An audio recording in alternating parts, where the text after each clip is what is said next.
ప్రార్థించుకుందాం. పరిశుద్ధుడా, మహోన్నతుడా, గొప్ప తండ్రి, నీ ఘనమైన శ్రేష్టమైన నామానికి కృతజ్ఞత స్తుతులు స్తోత్రం చెల్లిస్తున్నాను. ఆయన నీ బిడ్డలమైన మమ్మల్ని అందరినీ సజీవు లెక్కల్లో దాచి మా ఆయుష్కాలంలో ఒక దినాన్ని పొడిగించి నువ్వు చేసినను మేళ్లను తలపోసుకోవడానికి తండ్రి, జీవగ్రంథంలోని మాటలు తండ్రి మేము నేర్చుకొని మార్చుకొని ఈ లోకానికి దూరంగా పరలోకానికి దగ్గరగా బ్రతికే భాగ్యాన్ని ఇచ్చినందుకై నీకే మహిమ చెల్లిస్తూ తండ్రి, ప్రారంభ పలుకులుగా తండ్రి తరాల వెనుకున్న దేవుని తలంపులని చక్కని విషయాలు నీ కుమారుని ద్వారా మాట్లాడే తండ్రి, ఇదిగో నాయన ఈ రెండో వర్తమానంలో కూడా మీకు తోడుగా ఉండండి. సమాధానపరచువారు దేవుని సంబంధులు, వివాదము రేపేవారు దుష్టుని సంబంధులు అని మాట్లాడబోతున్న ఈ అంశంలో తండ్రి మాకు తోడుగా ఉండండి. చక్కని విషయాలు నాయన మాకు నేర్పించండి. ఏ విషయాల్లో మేము బలహీనులుగా ఉన్నామో అన్నిటి అధిగమించి క్రీస్తునందు సంపూర్ణులుగా మమ్మల్ని నీ వాక్యముతో నిలబెట్టి బలపరిచి నీ మహిమ కొరకు వాడుకోమని నిండు మనసుతో వేడుకుంటూ నీ దయగరాస్తాలకు నీ బిడ్డలమైన మమ్మల్ని మేము అప్పగించుకుంటూ క్రీస్తునామాని ప్రార్థన అడుగుతున్నాం తండ్రి. ప్రభు నామమున కూడి వచ్చిన మీ అందరికీ క్రీస్తులో శుభాలు తెలియజేస్తున్నాను. మంచిది. సమాధానపరచువారు దేవుని సంబంధులు, వివాదము రేపేవారు దుష్టుని సంబంధులని ఒక మంచి అంశాన్ని మనం ఆలోచిస్తున్నాం. ఇది 4వ భాగం. 3 భాగాలు అయిపోయినాయి. ఇది 4వ భాగం, 5వ భాగం, 6వ భాగం కూడా ఉంటుంది కంపల్సరీ. మంచిది. పేతురు రాసిన మొదటి పత్రిక 2వ అధ్యాయము 15వ వచనములో కొన్ని భాగాలు కొన్ని వచనాలు మనం ఆలోచిద్దాం. పేతురు రాసిన మొదటి పత్రిక చూడండి.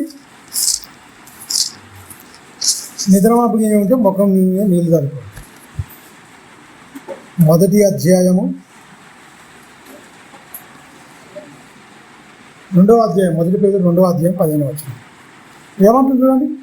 మీరిట్లు ఏలయనగా మీరిట్లు యుక్త ప్రవక్తన గలవారై అజ్ఞానముగా మాట్లాడు మూర్ఖుల నోరు మూయించుట దేవుని ఏమైంది చిత్తము. అజ్ఞానంగా మాట్లాడు మూర్ఖుల నోరు మూయించుట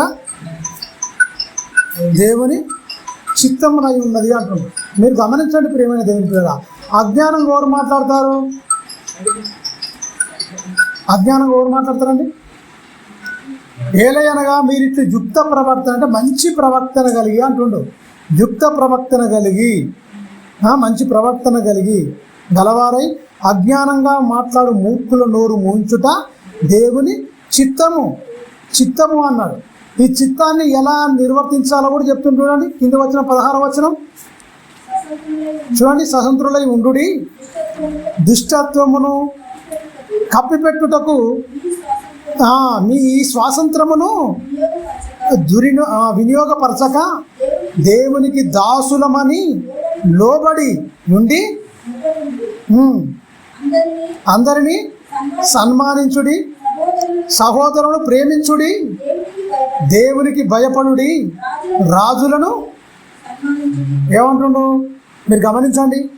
ఈ సన్మానము సత్కారం అంటే ఏంటి? దండలేసి ఇవన్నీ కాదు, గౌరవం ఇవ్వాలి. సన్మానానికి సత్కారానికి పూజించడానికి అర్హుడు ఎవరంటే దేవుడు ఒక్కడే, మనిషి కాదు. మనిషి ఎవ్వరు గొప్పోడు కాదు. ఎవరిని సన్మానించే అవసరం లేదు, ఎవరిని పొగిడే అవసరం లేదు. ఎందుకంటే యేసుక్రీస్తే చెప్పిండు, మనుషులు మిమ్మల్ని కొనియాడినలా మీకు శ్రమ అన్నాడు. ఒకరిని పొగిడిననుకో మనకు శ్రమ తెచ్చి పెడుతున్నట్టే. అందువల్ల ఓడుకునే అవసరం లేదు. ఇక్కడ ఎందుకు అజ్ఞానంగా మాట్లాడు మూర్ఖులను మూయించుట యుక్తము అన్నాడు. అజ్ఞానంగా మాట్లాడతారు అంటే దేనికి అజ్ఞానంగా మాట్లాడతారు? అజ్ఞానంగా మాట్లాడుతారుతో మనం మాట్లాడే అవసరం లేదు ఎక్కువ. మీరు గమనించండి. మీరు యుక్త ప్రవర్తన అంటే మీ ప్రవర్తనతోనే మనల్ని చూస్తే వాడు మాటలు ఆపేయాలి. అబ్బా ఈయన ఏదున్నా సరే మాటకు మాట పెరిగితేనే ఏమైపోద్ది, అక్కడ పెద్దది అయిపోద్ది. అందుకని ఇట్టి స్వాతంత్రం మీకు కలిగి ఉంది కదా. దుష్టత్వం అనేది కప్పిపెట్టేది. దుష్టత్వం ఉండొద్దు మీలో.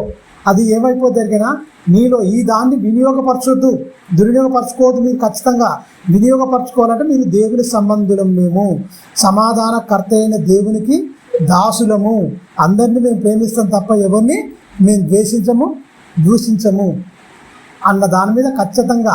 ఎందుకంటే మేము సమాధానకర్త అయిన దేవుని దగ్గర మేము ఉన్నాము అన్న దాని మీద ఇక్కడ చక్కని విషయం. ఈ స్వతంత్రులై ఉండు అని చెప్తూ దుష్టత్వమును కప్పిపెట్టించుటకు ఈ మీ స్వాతంత్రమును వినియోగపరచక. అంటే ఇచ్చిన స్వాతంత్రం ఏం చెప్తున్నారట? దుష్టత్వం ఉంటే దుష్టమనే చెప్పాలి, తప్పును తప్పనే చెప్పాలి, ఒప్పును ఒప్పనే చెప్పాలి. పక్షపాతం ఉండదు. అంటే వీడు మనోడు వాడు పరాయుడు అనేది ఉండొద్దు. ఏది మనం ఎలా మాట్లాడతాం? మనోళ్ళకు ఒక రకంగా మాట్లాడతాం, బయటలకు ఒక్కరమ్మా. అదే దుష్టత్వం కప్పిపెట్టేదన్నమాట. మనోడిని అయితే కడుపులో పెట్టుకోవడం, మనోడిని కాలేడు బయట ఎత్తాం, రోడ్డు మీద ఎత్తాం. ఇది ఉండకూడదు. ఎవరికి ఉండకూడదు? క్రైస్తవులకు ఉండకూడదు. ప్రేమ కలిగి, ఎందుకంటే బైబిల్లో ఉంటుంది, ప్రేమ అనేకమైన దోషములను కప్పును. ఇప్పేదేది? పగ ఇప్పి రోడ్డు మీద పెడుతుంది అంతే. వీడు ఇలాంటి వాడు, వాడు అలాంటి వాడు, వాడు ఉన్న సీక్రెట్ మొత్తం చెప్పేస్తాడు. వాడేదో చెప్తే నువ్వు మొత్తం తీసుకొచ్చి రోడ్డు మీద పెడితే ఎట్లా? అంటే నీకు ప్రేమ లేదని అర్థం. ప్రేమ అనేకమైన దోషములను కప్పును. యేసుక్రీస్తు అనేకమైన దోషములను కప్పిండు. దాని నిమిత్తమే ప్రాణం పెట్టిండు. మొత్తం ఈ దోషాలను, ఈ పాపాలను తీసేయడానికి కలవరి శిలువలో ఏమేసిండు? చివరి రక్త బొట్టు వరకు కార్చిండు. ఎవరు? యేసుక్రీస్తు. ఏంది? మనలో ఉన్న ఈ దుష్టత్వం, ఈ పాపం, ఇవన్నీ మొత్తం ఈ మలినాలన్నీ తొలగించడానికి ఏమైపోయింది? మొత్తం ఆయన ఆయన మీద మోపబడ్డాయి. అందుకనే పేతురు గారు, మరి అపోస్తులలో పెద్దవాడు, అగ్రగణ్యుడు, నీ పేతురు, నీ బండ మీద నా సంఘమును కట్టేదను, పరలోకపు రాజ్యపు తాళాలు నీకు ఇస్తాను అని యేసుక్రీస్తు స్వయంగా పేతురు గారితో చెప్పిన సందర్భం మీరు గమనించండి. బొంకిండు అబద్ధమైన పాటలు కూడా కడతారు, కానీ ఆయన బతికిన బతుకు మాత్రం ఓడి చెప్పాడు దరిద్రుడు. మీరు గమనించండి, పేతురు గారు బ్రతికిన బ్రతుకు మాత్రం చెప్పరు, కానీ 3 సార్లు బొంకిండు. ఎందుకంటే అంతటోడే బొంకంగా మనం బొంకేదానికి ఎందుకు? అంతటోడే అబద్ధం ఆడంగా మనం ఎందుకు అబద్ధం ఆడొద్దు? మీరు గమనించండి, సాకులు వెతకడం. మనం తప్పు చేసి మన తప్పును సమర్థించుకోవడానికి ఎవరెవరు ఎక్కడెక్కడ మిస్సింగ్ చేసిర్రు అంటే తప్పుడుగా వాళ్ళు సంపూర్ణమైన జీవితం లేకుండా కొన్ని తప్పుడు ప్రారంభ దినాల్లో తప్పులు చేసిండు. సంపూర్ణమైనాక ప్రాణం ఇచ్చేసిందండి. యేసుక్రీస్తు లాగా సిలువ వేయబడడం నేను అర్హుని కాదు, మన తలకిందులుగా సిలువేయండి, తలకా కింది కాళ్ళు పైకి వేసిరు. పాపం హతసాక్షి అయిపోయిందండి. కొడుతుంటే ఈపిచ్చిండు, కత్తి తీసి చంపేసిండు. ప్రారంభంలో సంపూర్ణ జ్ఞానం లేనప్పుడు, క్రీస్తు అర్థం కానప్పుడు, క్రీస్తునే ఉండగా క్రీస్తు అర్థం కాలే, కత్తి తీసి వరలో ఉంచాలి, చెవు నరికేస్తాడు. మల్కు అని ఒక సైనికుడు ఉంటాడు, చెవు తెగ నరికేస్తాడు. మళ్ళీ చెవు తీసి ఇలా అంటు పెడితే అలాగే అతుకుంటుంది, కేసు కూడా ఉండదు. తెలుసా? అంత గొప్పగా కత్తి పట్టుకున్నవాడు కత్తితోనే నశించిపోతాడు. పేతురు, నీ కత్తి తీసి వరలో పెట్టు. అది ఎందుకు పెట్టుకోమని ఎరికేనా? అక్రమార్కుల్లో ఒకటి ఎంచాలని లేఖనంలో రాయబడ్డది. అందువల్ల అది నెరవేరాలంటే కత్తులు పెట్టుకోరు తప్ప కత్తితో నరకమని కాదు నేను చెప్పింది. నువ్వు పొరపాటు పడ్డావు అని హెచ్చరించిండా లేదా? హెచ్చరించిండు. ఆయన వెళ్ళిపోయిన తర్వాత రాస్తున్న పత్రికలు. యేసుక్రీస్తు వెళ్ళిపోయిన తర్వాత, సంపూర్ణమైన సిద్ధి పొందిన తర్వాత, భక్తుడిగా మారిన తర్వాత, క్రీస్తు ఫాలోవర్స్గా సంపూర్ణంగా తనను తాను క్రీస్తుకు అప్పగించుకొని క్రీస్తును మాత్రమే తన బ్రతుకునందు చూపిస్తూ బ్రతుకుతున్న పేతురు గారు మొదటి పేతురు, రెండో పేతురు, 2 పత్రికలు రాశారు. ఎవరు? పేతురు గారు. ఏమంటాడు? అజ్ఞానంగా మాట్లాడు మూర్ఖుల నోరు మూయించడం అంటే దేవుని గురించిన జ్ఞానాన్ని కలిపి చెరిపేవాడిని నోరు మూయించు. దీంట్లో భావం ఏంటంటే ఆడు అజ్ఞానంగా వాక్యాన్ని కలిపి చెరిపేసి ఇటున్నది అటున్నది ఇటు భావాన్ని సరైన పద్ధతిలో వివరించక కలగుడ గంపగా చేస్తే వాడు అజ్ఞానంగా మాట్లాడుతుండే ఈ వాక్యాన్ని మొత్తం కలిపి చెరిపేస్తుండు. వాడు నోరు మూయించు. ఎందుకంటే లోకంలో అజ్ఞానం అంటే వాడు నోరు మూపిస్తుంటే వాడు అన్ని బడబుద్ధులు తింటాడు. ఇది ఎవరికి? సంఘములో ఉన్నవాడు అజ్ఞానంగా వాడు ఏమైనా మాట్లాడితే నోరు బయటోడికి కాదు. ఇది బయటోడు వాడు అజ్ఞానంగా, వానికి నువ్వు ఏం చెప్తావు? బయటోడు వాడు ఏమంటాడు? వానికి అడ్డు అదుపు ఉంటుందా? నోరు తెరిచిందంటే కథ పుస్తకం చదివినట్టే, అంతేనే కదా? బండ బూతులు తిడుతురాలు. వాళ్ళతో మనం పడతాం పడము, కుదరది. ఎందుకంటే వాడు మూర్ఖుడు, అంతే, వాళ్ళకి ఏం చేయలేము. అందువల్ల అజ్ఞానంగా మాట్లాడు మూర్ఖుడుగా వారు క్రీస్తులోకి వచ్చిన తర్వాత వాడు మూర్ఖంగా ప్రవర్తిస్తే వాడు నోరు మూయించడం దేవుని చిత్తమై ఉన్నది అని ఖచ్చితంగా చెప్తూ కింద చెప్తున్నాడు. ఇచ్చిన ఈ స్వాతంత్రం ఏదైతే ఉందో దుష్టాంతాన్ని కప్పిపెట్టించటానికి కాదు, చాలా జాగ్రత్తగా వాడుకోవాలి. ఇచ్చిన ఈ స్వాతంత్రాన్ని పక్షపాతం లేకుండా న్యాయం తీర్చాలి. తానోడు మానవుడు అని భేదం లేకుండా, నా రక్త సంబంధి, వీడు నా ఓడు, వీడు పక్కోడు, ఇట్లా కాకుండా క్రీస్తు యేసునందు అందరూ ఒకటే, ఒక్క దేహమునందు అవయవాలు ఎలాగైతే కలిసి ఉంటాయో ఖచ్చితంగా క్రైస్తవులందరూ అలా దేహంగా యేసుక్రీస్తుకు శరీరం అనే ఆయన శరీరానికి మనమందరం ఏమై ఉండాలి? అవయవాలమై ఉండాలి. అవయవాలు ఆ శరీరంలో అనేకములున్నా దేని పని అదే చేస్తుంది. చెవు పని చెవే చేయాలి, వినాలి, కన్ను చూడాలి, నోరు మాట్లాడాలి, ముక్కు వాసన చూడాలి, పాదం నడవాలి, చేతులు పనిచేయాలి. అవయవాలు ఎన్నో ఉన్నాయి. కిడ్నీల పని కిడ్నీలో నీళ్ళు తాగితే చక్కగా నీళ్ళు ఏం చేస్తుంది, మొత్తం శుద్ధి చేస్తుంది. మంచినీరు ఇక్కడ శరీరానికి పంపిస్తుంది, వ్యర్థమైన నీరు బయటికి పంపిస్తుంది, మనకు అవసరం లేనిది. అవునా? గుండె చక్కగా రక్తాన్ని శుద్ధి, అనేకమైన అవయవాలు ఉన్నాయి, దేని పనికి దానికే ఉన్నాయి. అలాగే క్రీస్తులోకి వచ్చిన మీరందరూ అనేకులమైన ఉన్నారు, కానీ మీకు తలాంత ఉంది, మీకు ఒక పని ఉంది, మీరు ఉన్నారు. ఖచ్చితంగా అందరినీ ప్రేమించుకొని ఒక్కటిగా ఉండాలన్నది లేఖన సారాంశం, భావం. తెలుసా? చాలా జాగ్రత్తగా వాక్యాన్ని, అందుకనే దుష్టత్వం అనేది కప్పిపెట్టేది వద్దు. కప్పిపెట్టకుండా మీ స్వాతంత్రాన్ని వినియోగింపక దేవునికి దాసులమని లోబడి ఉండాలి. దేవునికి దాసులమని, మేము దేవుని సంబంధులము, అవునంటే అవును, కాదంటే కాదన్నట్టే ఉండాలి తప్ప ఎవరి దగ్గర పాట పాడొద్దు, ఒకరికి భజన చేయొద్దు. అంతేనా కాదా? ఒకరికి భజన చేయదు, వీడు నవ్వోడు అట్లా పెట్టొద్దు. అసలే చక్కగా దాన్ని వినియోగించుకోండి. దేవునికి దాసులమని మీరు లోబడి ఉండండి. దేవుడు అన్యాయస్తుడా కాదు, న్యాయవంతుడు. మనం కూడా ఏమై ఉండాలి? ఆయనకు దాసులైన వారు ఏమై ఉండాలి? న్యాయవంతులై ఉండాలి. అలా ఉంటేనే దేవుడు మెచ్చుతాడు, దేవుడు నచ్చుతాడు. ప్రియమైన దేవుని పిల్లగా చూడండి. ఇంకోటి, కొరింథీయులకు రాసిన మొదటి పత్రిక అపోస్తుడైన పౌలు కొరింథీయులకు రాస్తున్న మొదటి పత్రికలో మంచి మాట ఒకటి ఉన్నది. చూడండి, 5వ అధ్యాయము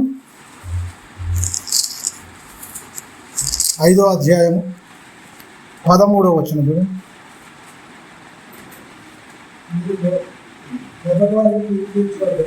మనము 12 నుంచి చదువుకుంటే చాలా మంచిగా ఉంటుంది. 12 నుంచి అన్నిటి యందు స్వాతంత్రం నాకు కలదు. 12 నుంచి అన్నమాట.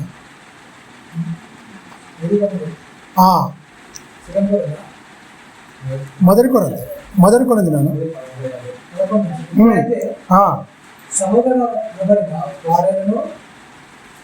మొదటి కొరింథీ 5వ అధ్యాయం 12 నుంచి 12. ఎలుపడి వారికి తీర్పు చేయడం నాకేలా, ఎలుపడి వారికి దేవుడే తీర్పు తీర్చును. మీరు లోపలి వారు అంటే అది సంఘంలోకి వచ్చిన వారు, వెలుపటి వారు అంటే సంఘంలోకి రానోడు, అంటే దేవుడు నమ్మనోడు. వెలుపటి వారు అంటే లోపటి వారు అంటే బయటి వారు. లోపటి వారు అంటే అర్థం ఏంటి? క్రీస్తు యేసులోని బాప్తిసం పొందుకొని మనం సంఘంగా కూడుకునే వాళ్ళం లోపటి వారం. క్రీస్తు అంటే ఎరగని వారు ఉన్నారుగా, వాళ్ళు వెలుపటి వారు. వాళ్ళకు తీర్పు తెచ్చడానికి మనకేలా? మనకొద్దు. మన ఇల్లు మనం చక్కబెట్టుకోవాలి. మనమేందో కరెక్ట్ మనం బతకాలి. మనమేంటో ప్రేమ కలిగి మనం ఉండాలి. మనం కరెక్ట్ లేకుండా పక్వానికి ఎందుకు? పక్వంతో నీకు పని లేదు. నీకు నువ్వు వెలుపట ఉన్న మీరు, సంఘంగా ఉన్న మీరు, క్రీస్తు శరీరాన్ని తింటున్న మీరు, క్రీస్తు రక్తం తాగుతున్న మీరు, క్రీస్తు స్వార్థ్యం మీ అందు ఏర్పడాలి. మీలో మీరు ఖచ్చితంగా సరి చేసుకోండి. లోపాలుంటే సరి చేసుకొని, నేర్చుకొని, మార్చుకొని, లోపాలుంటే సరి చేసుకొని, లోకానికి మీరు జ్యోతులుగా ఉండాలి అన్నదాన్ని చక్కని వివరణ చెప్తున్నా. కింది వచ్చిన గనుక ఆ దుర్మార్గుని మీలో నుండి వెలివేయుడు. దుర్మార్గ పనులు చేస్తుండేవాడు, సంఘంలోనే ఉంటున్నా సంఘాన్ని పాడు చేస్తుండేవాడు. ఏం చేయాలని గమనించి చాలాసార్లు చెప్పురి, ప్రేమతో చెప్పురి. అయినా కూడా వాడు పాడు చేసే సంఘామునికే ముప్పు తెచ్చి పాడు చేసేటట్టున్నాకో వాడు చూస్తారు. చూసి ఏమంటారు? మీ క్రైస్తవుడు ఆట అంటారు. అది ఎవరికి వస్తుంది? కలంకం ఎవరికి వస్తుంది? దేవునికి వస్తుంది. అలాంటివి కనిపెట్టి ఆ దుర్మార్గుని మీలో నుంచి వెలివేయండి. బయటి వారికి వెలుపటి వారికి తీర్పు తీర్చండి. మనకైనా లోపటి వారికి తీర్పు తీర్చండి. వాడు దుర్మార్గం పనులు చేస్తుంటే ఖచ్చితంగా ఏం చేయాలి? ఏం చేయమంటండి? ఆ దుర్మార్గుని మీలో నుంచి వెలివేయండి. వెలివేసి వాడు పగోడు అనకండి, సహోదరునిగా భావించండి, ప్రేమించండి. వాడు సిగ్గుపడినట్లు మళ్ళీ వాడిని అంతా తప్పు తెలుసుకునేదాకా మరి మీ ప్రేమ కలిగి ఖచ్చితంగా ఉండాలని చెప్తాడు. గమనించండి, చాలా జాగ్రత్తగా ఇక్కడ మనం ఆలోచిస్తే వెలుపటి వారికి మనకు అవసరం లేదంటాడు. లోపటి వారికే తీర్పు తీర్చాలి, లోపటి వారికే సరి చేయాలి, లోపటి వారికి దేవుని మనసు ఇది, దేవుడు ఇలా బతకమన్నాడు, మనం ఇలా ఉండాలి. ఖచ్చితంగా నాలో లోపాలున్నా, నీలో లోపాలున్నా వాక్యం అనే అర్థంలో మనం చూసుకుంటే ఖచ్చితంగా మన లోపాలు దిద్దేదే జీవగ్రంథమైన బైబుల్. ఖచ్చితంగా దీని ప్రకారంగా మన బ్రతుకులు, ఈ వచనాలు అనేది చదువుకొని వదిలిపెట్టడానికి కాదు, మన బ్రతుకులో తెచ్చుకొని మన క్రియల్లో చూపించడానికి అని చేయాలి, సంఘానికి బోధించాలి, బోధించేవాడు కరెక్ట్గా వాక్య ప్రకారంగా బతకాలి, అలాగనే బతుకుతూ మాదిరికరమైన జీవితం చూపిస్తూ ముందుకు వెళ్ళాలనే దాని మీద ఇక్కడ పౌలు గారు కూడా చక్కని విషయాలు చెప్తున్నాడు. అపోస్తుల కార్యం చూడండి ఒకసారి. అపోస్తుల కార్యములు 20వ అధ్యాయము 30వ వచనం చూస్తే చాలా మంచి విషయాలు అక్కడ అపోస్తుడైన పౌలు గారు చెప్తుంటారు. చూడండి 20వ అధ్యాయం 30-31 చూడండి. మరియు చూడండి ఇక్కడ ఏమంటుండేకైనా లోపటి వారే శిష్యులను తమ ఎంట ఈడ్చుకొని పోవాలనని వంకరు మాటలు పలుకు మనుషులు మీలోనే బయలుదేరి ఉన్నారు. వంకరి మాటలు ఎవరు మాట్లాడతారండి? వంకరి మాటలు ఉండొచ్చా? క్రైస్తవుడు లోకంలో ఉన్నప్పుడు వంకరగానే ఉన్నాం, కానీ ఇక్కడికి వచ్చిన తర్వాత చక్కగా చేయబడాలనే కదా. మీలోనే ఉండి వంకరు మాటలు పలికే సహోదరులు ఉన్నారు, తమ వెంట వీడ్చుకొని పోతారు అంటే అర్థం ఏంటి? అంటే సంఘములో దుష్టుని సంబంధులు కూడా ఖచ్చితంగా ఉంటారు. వివాదము రేపేవారు దుష్టుని సంబంధులు, సమాధానపరచువారు దేవుని సంబంధులు అని గత 4 అంటే ఈ వారంతో 4 వారాలుగా మాట్లాడుతున్నా. అదే ఎలా చాలా జాగ్రత్తగా మనం ఆలోచిస్తే ఎవరెవరు ఉన్నారు అందులో? హుమెనయి ఉన్నారు, ఫిలేతు ఉన్నాడు, అలాగనే గాలిడి సీమోన్ ఉన్నాడు, అలాగనే కంసారవాడు ఆయన ఎవరున్నాడు?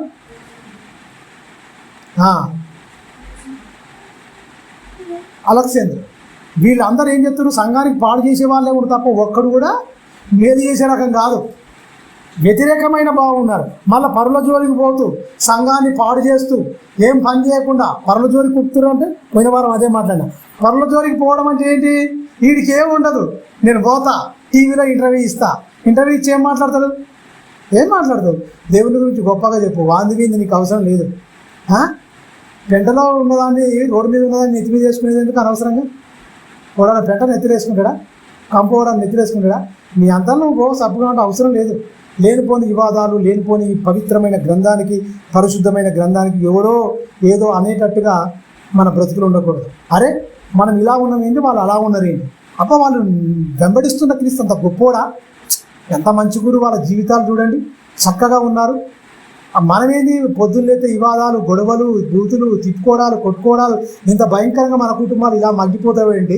వాళ్ళ కుటుంబాల్లో ఇన్ని కష్టాలకి ఏదున్నా సరే చక్కగా ఇంటి గుట్టు బయటపడకుండా మంచిగా బతున్నారు. వాళ్ళ నడవడిక, వాళ్ళ ప్రేమ, వాళ్ళు చాలా బాగుంటున్నారని ఏం వేయాలి? లోకం తెలుసుకోవాలి క్రియల్లో. వాళ్ళకి అవి ఉన్నాయా? ఆదివారం వచ్చిందంటే కథం, ఎక్కడ ఏం చేద్దాం, ఏం కథ, ఏం తిందాం, ఏం తాగుదాం అని లోకం మీద ఉంటుంది. ఎవరిని ముంచుదాం, ఎవరిని లేపుదాం, రకరకాలు ఉంటుంది. క్రైస్తవం అలా ఉండకూడదు. అందుకనే ఈ ఒక్కర జనం మధ్య నుండి మీరు లోకం నుంచి వేరైతే తప్ప మీకు రక్షణ పొందరు అన్నాడు. మరి ఇక్కడ ఏమంటే వక్ర జనము వక్రమైన మార్గంలో మాట్లాడతారట, వక్రంగా మాట్లాడతారట, వక్రమైన మాటలట. అంటే అర్థం ఏంటి? వాక్యానికి విరుద్ధమైన మాటలు మాట్లాడతారు ఎవడైనా సరే దుష్టుని సంబంధే. మనం అనుకుంటాం వీడు క్రైస్తవుడు రా, బాప్తిసం తీసుకుంటురా అంటారు. బాప్తిసం తీసుకున్న వాళ్ళందరూ క్రైస్తవులు అవుతారా అండి? మీరు గమనించండి. పేరు పెట్టుకున్నంత మాత్రం క్రైస్తవుడు అవుతావా? క్రీస్తు గుణాలు నీలో ఉండాలి కదా. దయాగుణం, క్షమాగుణం, ప్రేమించే తత్వం నీలో లేకుంటే నువ్వు ఎట్లా క్రైస్తవుడు అవుతావు? అందుకని ఇక్కడ అపోస్తలుడైన పౌలు గారు చెప్తున్నాడు క్లియర్గా. చూడనా 30వ వచనంలో, మరియు శిష్యులను తమ వెంట ఈడ్చుకొని పోవాలనని వంకరు మాటలు పలుకు మనుషులు మీలోనే బయలుదేరుదురు. కావున నేను 3 సంవత్సరములు రాత్రింబగళ్ళు కన్నీళ్లు విడుచుచు ప్రతి మనిషికి మానక ఏం చెప్తున్నాడా? బుద్ధి చెప్తుండు. బుద్ధి లోకానికి బుద్ధి చెప్పేది ఎవరు? క్రైస్తవులే. మాటలతోనా, చేతులతోనా? క్రియల్లో బుద్ధి కలిగి బతే మనం వానికి బుద్ధి చెప్పినట్టే. మనం బుద్ధి కలిగి బతే వానికి బుద్ధి చెప్పినట్టే. బుద్ధి చెప్తూ కన్నీళ్ళు విడుస్తుడు రాత్రింబగళ్ళు. ఎందుకోసం అండి? బట్టల కోసమా? అన్నం కోసమా? ఆకలి కోసం? దేనికోసం? ఈ లోకంలో లేదనా? ఆత్మలు నశించిపోతుంది, సచ్చి నరకానికి వెళ్తారు వీళ్ళు. మారండి అని కన్నీళ్ళు విడుస్తూ రాత్రింబగళ్ళు ఏడుస్తుండట. ఎందుకు? ఆయనకు పాతాళం ఏంటో పరలోకం ఏంటో బాగా అర్థమైంది. ఈ ఆత్మగంగా నరకంకి వెళ్ళిపోతే తీసుకొచ్చే నాదుడు ఉండడు. ఏదున్నా భూమి మీదనే. బతుకున్నప్పుడే నువ్వు మారాలన్నా, దేవుని గురించి ఏమైనా చేయాలన్నా, ఏం చేయాలన్నా బతుకున్నప్పుడే. సచ్చి నరకంలోకి వెళ్ళావా కథం అయిపోయినట్టే. అయిపోయినట్టే. దాన్ని ఇంకా ఓడి తీసుకురాలేడు. దాన్ని తప్పించడానికే యేసుక్రీస్తు శరీరధారి అయి కృపా సత్య సంపూర్ణుడుగా మన మధ్య 33.5 సంవత్సరాలు జీవించింది యేసుక్రీస్తు. ఆ అగ్నిగుండం మీరు తట్టుకోలేరు. ఎన్ని బలులు ప్రవేశపెట్టాడు, ప్రవక్తలను పంపించాడు, రాజులను పంపించాడు, న్యాయాధిపతులు, రాజులు, ప్రవక్తలు ఎంతమంది చెప్పినా కూడా మీరు ఏమైపోతారు? వాళ్ళు చెప్తారు. వాళ్ళలో కూడా కొన్ని బలహీనతలు ఉన్నాయి. ఏ బలహీనత లేని పరిశుద్ధుడిగా నేను బతికి చూపిత్తగా. ప్రవక్తల్లో బలహీనతలు ఉన్నాయి, న్యాయాధిపతుల్లో బలహీనతలు ఉన్నాయి, అందరిలో బలహీనతలు ఉన్నాయి. మానవుడిగా మానవ ఆకారాన్ని ధరించుకొని వచ్చి ఎలా బతికి చూపిస్తానో చూడండి. మీరుగా నాలాగా ఉండండి, నన్ను పోలి జీవించండి, నా సారూప్యం మీ అందు ఏర్పడాలి. అందుకనే ఆయన రావాల్సి మాటతోని శూన్యములో ఆకాశాన్ని భూమిని కలగజేసిన దేవుడు పాపం తీయడం మాటతో చెప్పలేదా అండి? మాటతో ఈ పాపం పోనంటే పోదా? మనిషిని ఎందుకండి? కోడల యొక్క ఎడ్ల యొక్క రక్తం అనేది మనిషి పాపాన్ని తీసివేయలేకపోయింది. కొండల్లాగా పెరిగిపోయింది మొత్తం పాపం. దాన్ని తీసివేయడానికి పాప శరీర ఆకారంతో ఈ లోకానికి వచ్చి మాను మీద సిలువకు కొట్టి ఆ విధిరూపకమైన ధర్మశాస్త్రాన్ని చేరాతం తుడిచివేసి మధ్యగోడను పడగొట్టి ఉభయలను ఏక చేశాడు. ఎంత కష్టపడ్డాడు! చాలామందికి ఈ శిలువ త్యాగం కానీ క్రీస్తు చేసిన బలియాగం అర్థం కాలేదు. ఇప్పటికీ క్రైస్తవులకే అర్థం కాలేదు. చెప్తున్నాగా, క్రైస్తవులకే అర్థం కాలేదు. క్రీస్తు ఏంటి, క్రీస్తు తత్వం ఏంటి, క్రీస్తు భావజాలం ఏంటి, అసలు క్రీస్తు ఎలా బతకమన్నాడు, ఎలా ఉంటే పరలోకం వస్తారు అనేది పౌలు గారికి బాగా అర్థమైంది. ఎందుకంటే 39 పుస్తకాలు మొత్తం నవీనం చేసినోడు ఎవరు? అపోస్తలుడైన పౌలు గారు. గమలీయేలు పాదాల దగ్గర ఉండి ధర్మశాస్త్రాన్ని మొత్తం దీవారాత్రులు ధ్యానించి మంచి పాండిత్యం కలిగిన వాడు. ఆయన యేసుక్రీస్తు దమస్కు పోయే కాడ ఆయనకు అర్థమైన తర్వాత, పడిపోయిన గుర్రం నుంచి కింద పడిన తర్వాత, అప్పుడు అర్థమైంది. క్రీస్తు మాట్లాడిన తర్వాత ప్రాణం తీసిన వాడు ప్రాణం పెట్టడానికి బయలుదేరి ఎన్ని ప్రాంతాలు తిరిగిండు, ఎన్ని సంఘాలు ఆయన ద్వారా దేవుడు నిర్మించుకున్నాడు. ఉన్నతంగా అనేకమైన పరిచర్య అన్యజనులకు మరి అపోస్తులుడుగా మారిపోయి వాదించి ఒప్పించి బుద్ధి చెప్పి యేసే క్రీస్తుని ఒప్పించి లోకములో ఏమీ లేవి అన్ని మనుషులు కల్పించిన కల్పనా కథలు అది చమత్కారమైనవి, వ్యర్థమైనవి అని గట్టిగా దృఢంగా బలంగా ఏం చెప్పిండు మొత్తం దేవుని వాక్యాన్ని, సువార్తను ఉన్నతంగా భూమిని, ఆకాశమును, సూర్యుడిని, చంద్రుణ్ణి, మొత్తం గాలిని, ఈ పక్షులను, మొత్తం సమస్తాన్ని కలగజేసిన దేవుడే. నువ్వేదో పువ్వో, నువ్వేదో అరటిపండో, నువ్వేదో అయితే ఆయనకి ఏమన్నా మనుషుల చేత సేవింపబడేవాడు కాదు. ఆయనకేమో కొదవగా ఉందా? నువ్వు తన కుమారుడివి, ఆయన నీకు తండ్రి. మనకు ఆయనకున్న బంధం తండ్రి కొడుకుల బంధం, తండ్రి బిడ్డల బంధం. ఆ బంధాన్ని గుర్తు చేసుకొని బతకండ్రా. ఈ లోకంలో ఏది లేదు, నిన్ను బాగు చేసేది ఏది లేదని ఉన్నతమైన సేవ చేసిన మహావ్యక్తి ఎవరు? అపోస్తలుడైన పౌలు. ఆయన చెప్తుండు, కన్నీళ్లు విడుస్తుండు, రాత్రి పగలు ఏడుస్తుండు. ఆయన ఏడ్చి చెప్పవలసిన కర్మ ఉందా? బాధ ఏంది? ఎవరండి వాళ్ళకు మనకు సంబంధం ఏంది? ఓ కుటుంబం నచ్చి ఒక ఆత్మ నరకానికి వెళ్ళిపోతే తండ్రి తట్టుకోండి. అందుకని యేసుక్రీస్తు మాట గుర్తొచ్చిండొచ్చు. ఈ మాట రాసేవారికల్లా ఏమంటారికైనా 99 నీతిమంతుల కంటే ఒక పాపి విషయంలో పరలోక రాజ్యంలో నా తండ్రి తన దూతల ఎదుట ఒక పాపి మారితే సంతోషిస్తాడు. ఒక్క పాపి మారు మనసు పొందితే చాలు, పరలోకంలో తండ్రి తన దూతల ఎదుట మహా సంతోషం, పండగ అన్నమాట గుర్తొచ్చినట్టుంది మహనీయునికి. అందుకనే కన్నీళ్ళతో ఏడుస్తుండు. తండ్రిని సంతోషపెట్టడానికే కదా నిలబెట్టింది, తండ్రిని సంతోషపెట్టడానికి కదా, ఈ ఆత్మను రక్షించడానికే కదా, ఈ ఆత్మలు నశించిపోతున్న ఆత్మల కోసమే కదా ప్రాణం పెట్టి ఆయన కలవరి శిలువలో అంత యాగం, బలియాగం అయిపోయింది మొత్తము. ఎంతో రక్తం బారించిరు, కోడలను నరికిర్రు, ఈ పొట్టేళ్లను, మేకపోతులను, అన్నిటి గొర్రెపోతులను ఎన్నో బలిచ్చిరు. మొత్తం రక్తం అనేది ఏరులై పారించినా మారు మనసు రాని ఇశ్రాయేలును చూసి మనిషి అన్న చనిపోతే వీళ్ళ పాపాల నిమిత్తం అగనన్నగా మారు మనసు పొందుతారేమో పాపం. వాళ్ళ సొంత జాతిలోనే పుట్టింది. అందుకనే యూదా గోత్రంలో పుట్టిండు. దావీదు సంతానమందు యూదా గోత్రంలోనే పుట్టి ఆయన చేసిన బలియాగం. సహోదరులు ప్రేమిస్తారనుకున్నాడు, ముద్దు పెట్టుకురా, సిలువేసి చంపింది. అర్థమైనా ఆనాడు యూదులకు అర్థం కాలే, ఈనాడు క్రైస్తవులు కూడా అర్థం కాలే. వ్యాపారం, దేవుని పేరిట వ్యాపారం, దేవుని పేరిట మోసం, దేవుని పేరిట దగ బయట జరుగుతున్నాయి.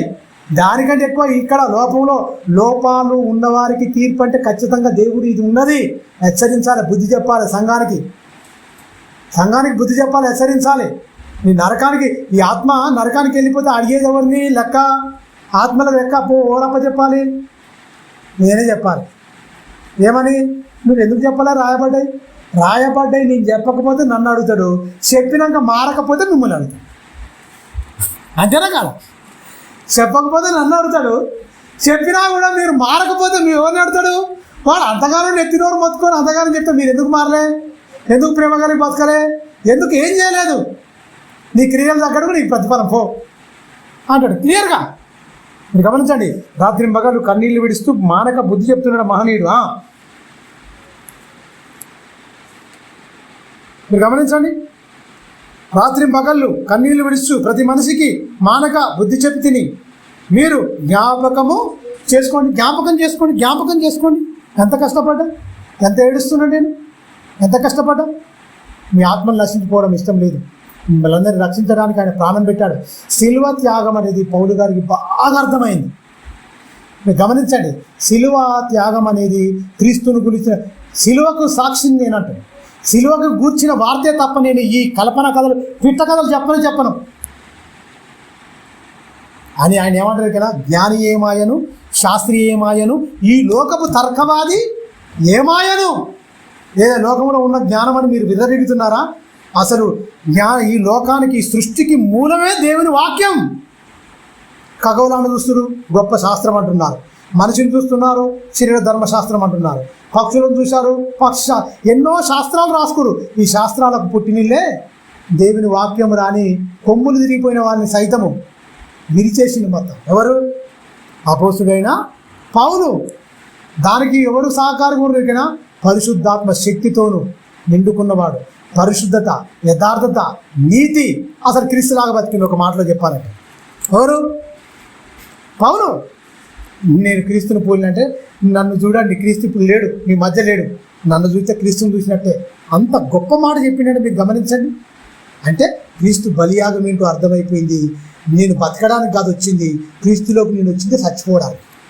ఎవరి కోసం? ఇతరుల ఆత్మల కోసం నేను చచ్చిపోవాలి. ఆయనకి ఏ మాట ఆదర్శం? నేను మీ సహోదరు నిమిత్తం ప్రాణం పెట్టాను కనుక మీరును మీ సహోదరు నిమిత్తం ప్రాణం పెట్టే బద్దులై ఉన్న మాట పౌలు గారికి కాదు ఆదర్శం చేసుకున్నాడు. అందుకనే ఎవడో మారకపోతే ఈయనకేంది కన్నీళ్లు విడుస్తుండు, ఏడుస్తున్నాడు. మీరు గమనించండి, రక్తం మొత్తం చెమటగా మారిపోయి బయటకు వస్తుంది. ఆత్మల రక్షణ కోసం అనేకమైన ప్రాంతాలు అలసిపోయిండు, సొలసిపోయిండు. ఆయన అవయవాలు మొత్తం అరిగిపోయినాయి, కంటి చూపు కూడా పోయింది పాపం. ఎవరిది? పౌలు గారిది. తిరిగి అవయవాలు మొత్తం ఆయన సువార్త వ్యాప్తిలో మొత్తం నలిగిపోయినాయి, మొత్తం అలసిపోయినాయి అవయవాలు మొత్తం. పాదాలు అలసిపోయినాయి, చేతులు, కళ్ళు, శరీరం మొత్తం సజీవ యాగముగా దేవునికి సమర్పించుకోమంటాడు. రోమపత్రిక 12వ అధ్యాయం 1వ వచనం నుంచి. అది ఇట్టి యాగము యుక్తమైనది అంటే మా దేహాలను మొత్తం ఇలా చేసినామన్నాడు. ఆయన చెప్తున్నాడండి, కన్నీళ్లు విడుస్తూ నేను బాధపడుతున్నాను, నేను చెప్తున్నానని చెప్తూ ఇంకో మాట ఏమంటుంది చూడండి. ఇప్పుడు 32వ వచనం. దేవునికిని ఆయన కృపావాక్యమునకును మిమ్మును అప్పగించుచున్నాను. ఆయన మీకు క్షమాభివృద్ధి కలగజేయుటకును పరిశుద్ధపరచబడిన వారు అందరిలోనూ స్వాస్థ్యము అనుగ్రహించుటకును శక్తిమంతుడు. పరిశుద్ధపరచబడి కడిగేసిన మొత్తం. మీరు గమనించండి, కడిగేసిన మొత్తం పరిశుద్ధపరచబడి. స్వాస్థ్యం ఎక్కడికైనా పరలోక స్వాస్థ్యం లేదు. పరిశుద్ధులకు అందరికీ ఎక్కడ స్వాస్థ్యం? పరలోకం. దాన్ని ఎవడు కోరుకుంటాడు? ఈ లోకంలో కావాలి, ఇక్కడనే ఈ ప్రభువా. ఈ 60 ఏళ్ళ జీవితం కోసమే ఆరాటపడుతుంది తప్ప అనంతమైన జీవితం కోసం ఆరాటపడుతాడు ఎవడు? అసలు దాని గురించి చెప్తే ఎవరండి? సత్యాన్ని చెప్పే వాళ్ళు వేల మీద లెక్క పెట్టుకోవచ్చు, కొద్దిమందే ఉన్నారండి. అబద్ధ బోధలతో మొత్తం భయంకరంగా మనుషులందరినీ పాపం చేసినా పర్వాలేదని దుర్బోధలు అనేకమైన వచ్చినాయి. ఇక బతుకుల కోసమే బైబిల్ పడుతారు చాలామంది ఉన్నారు. సత్యవాక్యాన్ని చెప్పేవాళ్ళు వేళ్ల మీదనే ఉన్నారు, కొద్దిమంది మాత్రమే ఉన్నారు ప్రపంచంలో. వాళ్ళు ఉన్నారు కనుక ఇంకా ఈ భూమి ఉన్నది. అందరు దొంగ బోధకులు అయితే ఈ భూమి తీసేస్తారు మొత్తం. ఇంకెందుకు ఈ కలుపు మొక్కలన్నీ ఎందుకు? ఒక రైతు పొలం ఉందనుకోండి, నాటు పెట్టింది అనుకోండి, ఏం చేస్తాడు? వరి కలుపు ఒక తిరిగిన ఉంటుంది, మనకు తెలియదు. ఆడికి మాత్రమే తెలుసు. కొత్త తీసుకుపోయాడు అనుకో అంత మీకేసుకుంటూ వస్తాడు. ఆడికి వరిదో తెలియదు, కలుపేదో తెలియదు. ఈ దొంగ బోధకులు కూడా ఏ వాక్యం ఎక్కడ చెప్పాలో తెలియదు కనుక ఈ అన్నీ మీక్కుంటూ వస్తారు. మొత్తం అంత కలగూర గంపలాగా చేస్తుంటారు. అదే మంచి రైతు అయితే అదే కలువ పోతారు ఆడవాళ్ళు. ఆ కలుపు నేర్పిస్తారు. అమ్మ ఇది కలుపు, ఇది వరి, అమ్మ ఇటు తీయాలమ్మా, ఈ చుట్టుపక్కల ఇదంతా తీసేయాలి, అదంతా అక్కడ చేస్తే దాని వరాల మీరు తీసుకొచ్చి ఎత్తేస్తారు. ఆ కలుపు ఉంటే నీకు పంట ఏం రాదు, మొత్తం పోతుంది. ఇప్పుడు సంఘంలో కలుపు ఉండొచ్చా? కలుపు మొక్కలు ఏరేవలసిన బాధ్యత ఎవరిది? సంఘంలో కలుపు తీసే బాధ్యత ఎవరిది? నాదే. అర్థమైందా? వ్యవసాయకుడు ఏం చేస్తాడు? వాళ్ళని పెట్టి తీపిస్తాడు. ఇప్పుడు నేనేం చేయాలి? ఈ వాక్యంతో చెప్తుంటే, ఈ వాక్యం మీ హృదయాలలో ఏమన్నా ఉంటే, కల్మషం ఉంటే వాక్యం తొలగిస్తుంటుంది. దేవుని మాటకు నా వాయిస్ ఇస్తున్నా, దేవుని మాటకు నా వాయిస్ ఇస్తున్నా. ఇది నా సొంత మాటలా కాదు, దేవుని మాటలకు ఏం చేస్తున్నా? నా వాయిస్ ఇస్తున్నా. మీరేం చేయాలి? మీలో ఉన్న లోపాలన్నిటి వాక్యంతో దిద్దుకొని రైతుగా చూసి ఇది కలుపు పట్టేసిందని వాళ్ళని తీసుకొచ్చి పెట్టినట్టు, ఇప్పుడు దేవుడికి పనివారం దాసుని నేను, నన్ను నియమించుకుంటూ ఆయన పొలంలో నన్ను ఒక పనివారిగా పెట్టుకున్నాడు. నేనేం చేస్తున్నా? చెప్పుకుంటూ వస్తున్నా. మొత్తం మీరు బాగా గమనించాలి ప్రియమైన దేవుని పిల్లరా, అది చేసుకుంటూ వస్తున్నా. అందుకనే ఇక్కడ ఏమంటుండు? ఆయన స్వాస్థ్యమును అనుగ్రహించుటకును శక్తివంతుడు.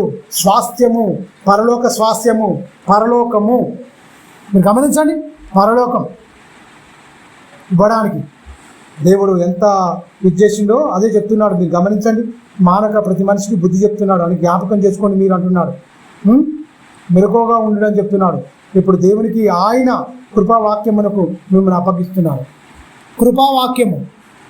కృపావాక్యమునకు మిమ్మల్ని అప్పగిస్తున్నాడు, అప్పగించేసిండు. మీరు గమనించండి. వాక్యముతో మనం ఎప్పుడు ఉంటే బాగుంటుంది అంటే క్రీస్తుకు అప్పగించాడు. వాక్యమై ఉన్న క్రీస్తుకు అప్పగించేసిన సంఘాన్ని. ఇప్పుడు ఏం చేస్తారు? నాకు అప్పగింపబడ్డరు, క్రీస్తుకు వెంబడించేటట్టు చేయరు, వాళ్ళని వెంబడించేటట్టుగా చేసుకుంటారు. వాళ్ళే ఎవరు? అపవాది సంబంధులు. క్రీస్తుకు వెంబడించేటట్టుగా చేసేవాళ్ళే దేవుని సంబంధులు. వాళ్ళని వెంబడించేటట్టుగా చేసుకుంటారు చూసావా, వాళ్ళ దుష్టుని సంబంధం. నీదేముంది? బోడి పెత్తనం నీదెందుకు? నువ్వు క్రీస్తుకు అంటుకట్టాలి, క్రీస్తుకు సంబంధం. నువ్వు క్రీస్తుని వెంబడించాలి, వాళ్ళను కూడా క్రీస్తుని వెంబడించేటట్టు చేయాలి. ఇప్పుడు ఈ లోకంలో ఏముంది? మనసులను వెంబడించేటట్టుగా మార్చుకోరు. అదే తోడేళ్ళ గుంపు. నేను వెళ్ళిపోయిన తర్వాత క్రూరమైన తోడేళ్ళు మీ మధ్యకు వస్తాయని కింది లైన్లో ఉంటుంది చూడండి ఒక మాట. పై లైన్లో 27లో మీరు చూడండి, 27లో కూడా చెప్తుంది చూడండి. ఇదే 20వ అధ్యాయం 27వ వచనం. దేవుని సంకల్పం మీకు తెలపకుండా నేనేమీ దాచుకోలే. దేవుని వాక్యాన్ని నేనేం దాచుకోలే. దేవుని సంకల్పాన్ని స్పష్టంగా అంతా మీకు తెలియజేసిన అని చెప్తాడు. అంతా మీకు తెలియజేసిన దేవుడు తన స్వరక్తం ఇచ్చి సంపాదించిన తన సంఘమును కాయుటకు పరిశుద్ధాత్మ మిమ్మును దేని యందు అధ్యక్షులుగా ఉంచెను. ఆ యావత్తు మందమును గూర్చియు మిమ్మును గూర్చియు జాగ్రత్తగా ఉండుడి. నేను వెళ్ళిపోయిన తర్వాత క్రూరమైన తోడేళ్ళు మీలో ప్రవేశించునని నాకు తెలియను. క్రూరమైన తోడేళ్ళు మందను కనికరింపరు. తోడేళ్ళకి ఏంటది? గొర్రెపిల్ల కనిపించిందంటే గొంతు బట్టి కొరికేయడమే, రక్తం జుర్రేయడమే, దాన్ని చీల్చేయడమే, మాంసం మొత్తం తినేయడమే. అంతేనా కదా? ఈ తోడేళ్ళ గుంపు ఏం చేస్తుంది? వేల ఎకరాలు మొత్తం సామ్రాజ్యాలు నిర్మించుకొని అందరి మీద పడి జనగబట్టినట్టే ఇక మొత్తం. ఇవ్వండి ఇయ్యే. మీరు గమనించండి. దేవుని గురించి బతకాలని చెప్పాలి, మీ పాపాలు ఒప్పుకోమని చెప్పాలి, హెచ్చరింపబడాలి. దేవునికి ఇవ్వండి, దేవుడు మీకు ఇస్తాడు. దేవునికి ఇవ్వండి, దేవుడు మీకు ఇప్పిస్తాడు. ఆకాశవాకిలు తెరిచేస్తాడు. ఎక్కడ తెరుతాడు? ఏం చేస్తాడు? మారు మనసు పొందకుండా. మీరు గమనించండి. హెచ్చరిక మాటలు లేవు సంఘాల్లో, పొగిడే మాటలు. ఆనంద పాడేవాడు ఇచ్చిననుకో, అబ్బా అన్నగారు ఇది ఇచ్చిన అది ఇచ్చిన ప్రకటన చేయకపోతే వాడుకోరు, ఈయనకి ప్రకటన చేయాల్సిందే. అవునా? మీరు గమనించండి. అవసరమా? క్రూరమైన తోడేళ్ళు మీకు వస్తాయని నాకు తెలుసు. నేను వెళ్ళిపోయిన తర్వాత పరిశుద్ధాత్మతో నిండుకున్నవాడై అపోస్తులైన పౌలు సంఘానికి జరగబోతున్న ప్రమాదాన్ని ముందే చెప్తున్నాడు. భవిష్యత్తు చెప్తుడు. నేను వెళ్ళిపోయిన తర్వాత క్రూరమైన తోడేళ్ళు వస్తాయి, మందను కనికరింపరు వాళ్ళు. యవనాత్మ ఎక్కడ పోతుంది? ఈయన కన్నీళ్లు విడుస్తూ సంఘం మొత్తం నాశనం అయిపోతుందని రాత్రింపగళ్ళు ఏడిచి చెప్తున్న ఈయనెక్కడ? ఇప్పుడు ఏంటి? వాడు ఎక్కడ పోతే నాకేంది? మీరు గమని తల కాదు నాది కాదు, నెత్తి కత్తి నాది కాదు, తల నాది కాదు అన్నట్టు ఉంటుంది. అదేనా? వాడెవడో నాకేంది అన్నట్టే ఉంది తప్ప ఈ సంఘము క్రీస్తుకు అవయవము, ఈ ఆత్మ నరకానికి వెళ్ళిపోతే నీ లెక్కప్ప చెప్పే బాధ్యత ఉంది. మీరు గమనించండి, 100 కంటే ఎక్కువ ఉంటుంది సంఘం మనుషులు. 100 మందికి చాలు, 150. ఆ ఆత్మలో అందరి గురించి మనం ప్రార్థన చేసుకోవడం, అందరి గురించి మనకు తెలిసి వాళ్ళందరి పేరు పెట్టి ప్రార్థన చేసుకోవడం, వాళ్ళందరినీ గురించి మనం తెలుసుకుంటే చాలు. ఎక్కువ మంది అయితే నువ్వు ఏం చెప్తావు, వాళ్ళ గురించి ఏం తెలుస్తుంది, ఏం వాక్యం చెప్తావు, వాళ్ళ స్థితిగతులు, వాళ్ళ ఆత్మీయ స్థితిలో ఏమున్నదో తెలుస్తుంది. పెద్దగా పెరిగిపోయిందండి, లక్షల మందితో మేము ఆరాధిస్తామంటే ఆ లక్షలో నువ్వు వాళ్ళకి తెలుసు, వాళ్ళందరికీ తెలుసా బోధకుడా, ఎవరైనా నీకు తెలుసా, వాళ్ళ ఇంటికి నువ్వు పోతావా, వాళ్ళ స్థితిగతులు ఏంటి తెలుసా, తెలియదు. అంతే. తోడేళ్ళ గుంపు అంటే అర్థం ఏంటి? జీతగాడే, యజమాని తన ప్రాణం పెట్టడానికి దాంతో పోరాడతాడు. జీతగాడు తోడేళ్ళతో పారిపోతాడు. అమ్మో నాకెందుకు ఈ మంద, నాదెందుకు అయితే అని. అదే 10వ అధ్యాయంలో చెప్తాడు. ప్రియమైన దేవుని పిల్లరా, చాలా జాగ్రత్తగా మనం ఆలోచించాలి. ఎఫెసీయులకు రాసిన పత్రిక చూడండి. ఎఫెసీయులకు రాసిన పత్రిక 5వ అధ్యాయం ఒక గొప్ప మాట చెప్తుంది చూడండి. ఇది వివాహానికి సంబంధించింది. అయినా అసలు యేసుక్రీస్తు ఎలా సంఘాన్ని తన కాపాడుకున్నాడో చాలా మంచి మాటలు అక్కడ వివరణాత్మకంగా చెప్పింది చూడండి. ఆ ఎఫెసీయులకు రాసిన పత్రిక 5:25, 26, 27 ఉంటుంది చూడండి. 2 కలిపి ఉంటుంది. పురుషులారా, మీరు గమనించండి, ఇక్కడ చెప్తున్నాడు 25, 27 కలిపి చూడండి. పురుషులారా మీ భార్యలను ఏమంటుండే ఇక్కడ? ప్రేమించుడి. పురుషులారా, పెళ్ళైన పురుషులారా మీ భార్యలను ప్రేమించుడి. ప్రేమించుడు అంటే ఎట్లా ప్రేమించాలి అని నీకు డౌట్ వస్తుందని క్రీస్తును యాడ్ చేస్తుంది. అసలు క్రీస్తు ఎలా ప్రేమించింది ఎరికైనా, సంఘం ఎంత భయంకరమైంది ఎరికైనా, అది ఎంత కలంకమైంది ఎరికైనా, అది ఎంత ముడత ఉన్నది ఎరికైనా, అది ఎంత మలినమైపోయింది ఎరికైనా, దానికోసం ప్రేమించి తనను ప్రాణం పెట్టిండు ఆయన. నువ్వు ప్రాణం పెట్టాల్సిన లేదు, కాని ప్రేమిస్తే దాని భార్య. అంత మంచి మాట మీరు గమనించండి. భార్యను నిష్ఠూర పెట్టే వాళ్ళు ఎంతమంది లేరు? మీ ఇంటికాంతే నేను తెచ్చిన వాడిని నిందించే వాళ్ళు ఎంతమంది లేరు? మీ అమ్మగారు తిడతారు. నీ భార్యను, ఆమెను ఏమన్నా పర్లేదు కానీ వాళ్ళ అమ్మను, వాళ్ళ నాయనను, వాళ్ళ కుటుంబాన్ని కామదాన్ని మొత్తం తిడతా అంటాడు ఈ దౌర్భాగ్యం. అంటే ఏమంటే తిడితే నన్నేమన్నాను, తప్పు చేసింది నేను, నా అమ్మగారిని ఎందుకంటావు, అక్కడనే వివాదం వదిలిపోతుంది. అంతేనా కదా? అవసరమా? మీరు గమనించండి, అక్కడనే ఉంటుంది. అందుకనే భార్య కూడా ఖచ్చితంగా భర్తకు లోబడాలి. ఈ 2 సఖ్యత ఉండాలంటే క్రీస్తు మీకు బాగా అర్థమైతే తప్ప వివాదం రేపకుండా సమాధానంతో మీ కుటుంబం వర్ధిల్లుతుంది అని ఒక్క మాటలో చెప్పేసిందండి. భార్యకు అర్థం కావాలి, భర్తకు అర్థం కావాలి.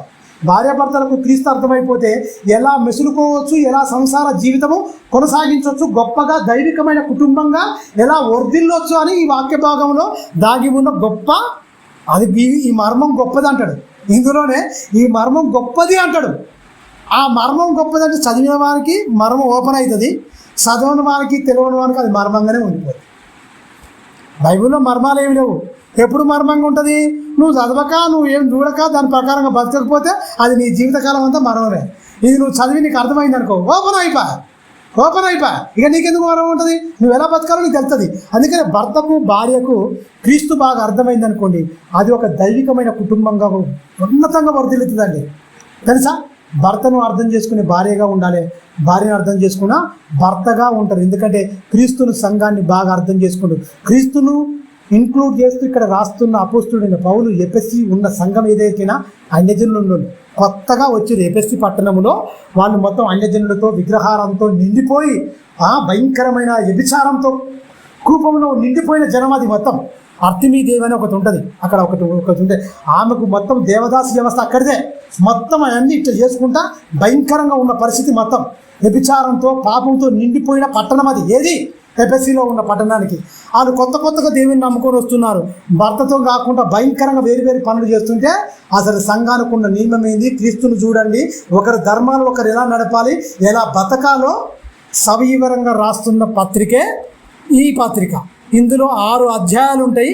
ఈ 6 అధ్యాయాల్లో వండర్ఫుల్ మాటలు ఉంటాయి. చాలా అద్భుతమైన సందర్భం. చదవండి, 1-4 సార్లు చదవండి. ఈ పత్రిక బాగా అర్థమైపోతుంది. క్రీస్తు సాతాన్ని ఎలా ఎదిరించాలి, ఎలా మనం జయించాలి, వారి మీద విజయం ఎలా పొందాలి, ఎలా సమాధానమైన బంధం చేత ఎలా ఐక్యంగా ఎలా ఉండాలి, సహోదరుని ఎలా ప్రేమించాలి, గొప్పగా తెలిపిన గ్రంథం ఈ 6 అధ్యాయాల్లో ఉన్నతంగా ఉంటుంది. మీరు గమనించండి, 1-2-3 సార్లు మీరు చదవండి. మనకు తెలుసు అన్నట్టుగా ఉండకండి. కింది వచ్చిన చూడనా, మొదటి పురుషులారా మీ భార్యను ప్రేమించుడి, అటువలనే క్రీస్తు కూడా సంఘమును ప్రేమించి అది కలంకమైనను ముడతైనను అట్టిది మరి ఏదైనా లేక పరిశుద్ధమైన దానిగాను నిర్దోషమైన దానిగాను మహిమగల సంఘముగా ఆయన తన ఎదుట దాన్ని నిలవబెట్టుకొనెను. వాక్యముతో ఏం చేసినట్టు ఆయన నిలవబెట్టుకొని నిలవబెట్టుకొనవలనని వాక్యముతో ఉతక స్నానము చేత దాన్ని పవిత్రపరిచిండు. మొత్తం అంటే భార్యలో ఏదైనా లోపమున్నా నీ ప్రేమతో నీ భార్యను జయించుకో తప్ప ఆమెలో ఉన్న లోపాలు ఎత్తి చూపి తిరగబడతాడు చేయొద్దు. అంతేనా? నీ గురించి తల్లిని తండ్రిని అందరిని వదిలిపెట్టొచ్చిందయ్యా, నువ్వే జీవితం అనుకొని వాళ్ళు ఎక్కడో ఉంటావు. ఇక్కడికి వచ్చిన తర్వాత నువ్వు ఇది చేస్తే ఎట్లా? కాదు, తప్పది. వచ్చి చాలా జాగ్రత్తగా ఈ అధ్యాయాన్ని మనం ఆలోచిస్తే అందరికీ వర్తించేదండి. పిల్లలకు 6వ అధ్యాయం ఉంటుంది, పిల్లలారా మీ తల్లిదండ్రులకు విధేయులై ఉండండి. మొదటి వచనంలోనే ఉంటుంది 6వ అధ్యాయంలో ఎలా ఉండాలి ఏం కథ అని. భార్యాభర్తల బంధం గురించి చెప్తుండు, సహోదరుల బంధం గురించి చెప్తుండు, అన్ని కుటుంబాలు ఎలా వర్ధిల్లాలో ఈ అధ్యాయంలో మొత్తం ఈ పుస్తకంలోనే ఇమిడి ఉంటుంది మంచిగా. మీరు గమనించండి, ఒకటికి 10 సార్లు చదివినా తప్పేమీ లేదు, ఎందుకంటే మనకు బాగా అర్థమైపోతుంది. ఏదో మీద మీద మీద మీద మనం ఏదో చదువుకొని తెలిసినట్టే అసలు ఎప్పుడు నువ్వు చదివినా కూడా ఏదో కొత్త విషయం నేర్చుకుంటావు. మీరు బైబిల్ చదవండి, ఒక పత్రిక మనం చదివినాం అనుకోండి, అదే అధ్యాయం చదివినా మళ్ళీ అదే వచ్చిన కొత్త వివరణ వస్తుంది నీకు. మళ్ళీ సేమ్ వివరణ ఇవ్వం, నీకు కొత్తది వస్తుంది. ఎందుకంటే ప్రతి దినము నిన్ను నూతనపరిచేది, నీకు నూతనమైన ఆలోచనలు ఇచ్చేది. ఎందుకంటే ఇది రాయబడింది ఏంటి? మనుషుని ఊహను బట్టి లేఖనంలో ఏ ప్రవచనం పుట్టదని మొదట నువ్వు గ్రహించి చదువు. పరిశుద్ధాత్మతో ఖచ్చితంగా రాయబడింది కనుక ప్రతిరోజు లేఖనాలు నూతనంగానే కనిపిస్తాయి. ఇవాళ వేసిన పేపర్ న్యూస్లో ఉంటుంది కదా పేపర్, అది ఇవాళ చదివినోడు ఇవాళ పేపర్ ఇవాళ చదువుతాడు, సండే రేపు మండే మళ్ళీ చదవడు, కొత్త పేపర్ గురించి ఆలోచిస్తాడు. ఎందుకంటే అది మనుషుల చేత రాయబడింది కనుక అలా నూతనత్వం ఏమీ ఉండదు. అందరూ నేర్చుకునేది కూడా పెద్దగా ఏముండదు, ఏముందిరా అయిపోయి మళ్ళీ రేపొకటి ఇలా ఉంటుంది మొత్తం. కానీ ఇది అట్ట కాదు. ఇంకా కొన్ని వేల సంవత్సరాలైనా బైబిల్ ఎప్పుడు అప్డేట్ వర్షన్లోనే ఉంటుంది, ఎప్పుడు అప్డేటే. మనిషి కావాలి తప్ప బైబిల్ అయ్యే అవసరం లేనే లేదు. ఇంకెన్ని తరాలు వచ్చినా బైబిల్ మాత్రం నేను నిలబెట్టేది, నిన్ను బలపరిచేది. ప్రియమైన దేవుని పిల్లరా, అందుకని చెప్తుంది చూడండి, ఆయన తన ఎదుట దాన్ని నిలబెట్టుకొనవలనని వాక్యంతో ఉతక స్నానము చేత దాన్ని పవిత్రపరిచెను, పరిశుద్ధమైనది గాను. దాని కొరకు ఏం చేసినట? తనను తాను అప్పగించుకున్నట్టు చచ్చిపోయాడు. యేసుక్రీస్తు తనను తాను అప్పగించుకున్నాడు. మీరు గమనించండి, అప్పగించుకున్నాడు. మీరు గమనించండి ప్రియమైన దేవుని పిల్ల. అందుకని ఇంకా చూడండి, అప్పగించుకొని చూడండి, అటువలనే పురుషుని కూడా తన సొంత శరీరం వలె తన భార్యలను ప్రేమింపబద్ధులై ఉన్నారు. ఆడవాళ్ళకి చెప్తున్నాడు, మగవాళ్ళకి చెప్తున్నాడు. నాయన చాలా జాగ్రత్తగా ఉండండి మీరు, ఎందుకంటే సంఘంలోకి వచ్చారు మీరు. క్రీస్తు సంబంధులు, మీరు లోపటి సంబంధులు, వెలుగు సంబంధులు. మనం ఎవరం? చీకటి సంబంధం కాదు, మనం లోక సంబంధం అంతనే కాదు. ఎవరి సంబంధం? మనం క్రీస్తు సంబంధం. ఎవరి సంబంధం? వెలుగు సంబంధం. మనం ఎవరి సంబంధం? దేవుని సంబంధం, లోకాలను కలిగించిన దేవుని సంబంధం, దేవుని బిడ్డలం మనం. మన ప్రవర్తన కానీ మన క్రియ కానీ ఖచ్చితంగా వాక్యానుసారంగా ఉండాల్సిందే. ఎవడో చూసి మనలో ఉన్న లోపాలు ఎత్తి చూపడానికి ఎవరికి అవకాశం ఎందుకు ఇవ్వాలి? వాక్యమనే అర్థములో మన అంతరంగాన్ని చూపించుకుంటూ మనలో ఉన్న లోటుపాట్లు మనమే దిద్దుకుంటూ సెట్ అయిపోద్ది కదా. ఇంతకుముందు చదివించినట్టుగా వెలుపటి వారికి తీర్పు తీసే నాకేలా? లోపటి వారికే తీర్పు తీసుకో. లోపలి వారు సెట్ అయిపోవాలి. సంఘములో ఉన్న వారికి ఏమైపోతారు? సంఘంలో నుంచి సమాజంలోకి వెళ్తారా? సమాజంలో కూడా ఉంటాం. సమాజంలో మనల్ని బట్టే మారాలి, మన క్రియలను బట్టి మారాలి, మన బ్రతుకును బట్టి ఇతరులకు స్ఫూర్తిగా ఉండాలి. అరే వీళ్ళలాగా ఉండాలిరా, వీళ్ళలాగా మాట్లాడాలిరా, వీళ్ళు చాలా మంచి వ్యక్తులు అండి అన్నట్టుగా ఉండాలి ఖచ్చితంగా. అమ్మో వీళ్ళ ఏదో దేవుడిని నమ్మిన బిడ్డలు అంటారు కానీ మాకైతే అధ్వానంగా ఉండరు అనే పరిస్థితి మనలో ఎవరు తెచ్చుకున్నా కూడా మనం క్రీస్తు సంబంధం కాదు. వ్యర్థమైంది అదంతా. ఇన్ని రోజులు ఇక్కడ అందుకనే మీరు గమనించండి, ఇప్పుడు డైట్ ఉందనుకోండి, ఇప్పుడు నేనే డైట్ చేస్తున్నా, అన్నం 3 పూటలు తిన్నామనుకో అది విషంగా మారిపోయి నేను తొందరగా పోతా. అందువల్ల ఏమైపోవాలి? షుగర్ పేషెంట్లు అన్నవాళ్ళు అన్నం తినవద్దు, పెద్దగా అన్నం తినవద్దు. ఏదున్నా సరే కంట్రోల్లో ఉండాలి ప్రతిదీ. ఉదయం పూట గుడ్లు తింటా, సాయంత్రం పూట ఏదో ఒకటి ఉప్మానో లేకపోతే ఓట్స్ ఏదో ఒకటి మిల్ మేకర్స్ అవి తింటున్నా అంతే. ఇక ఇప్పుడు అది తినబట్టి నెలకు ఎక్కువ అయిపోయాయి.